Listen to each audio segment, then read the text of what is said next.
Molts pastissers aprofiten la Setmana Santa per engalanar els seus aparadors amb mones de Pasqua i tot tipus de figures de xocolata per atraure clients i possibles compradors. Si el desig entra pels ulls, des de la pastisseria Pallarès de Tortosa, per exemple, s'ha apostat per alguns dels símbols més reconeguts del territori. En una única mona han unit una casa de turisme rural, a Quico el Celio, el Noi i el Munt de Ferreries, a més del nus de la lluita pel riu. Vam buscar els ninos dels Quicos, fets per una noia d'Amposta que es diu Luna, que ho fa tot en plastilina cuita, i vam posar el símbol del trasbassament.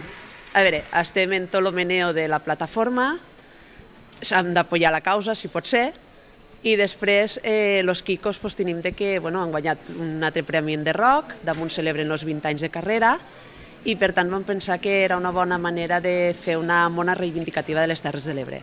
La mona amb els Quicos, valorada en més de 700 euros, és molt probable que acabi a la taula dels propis pastissers.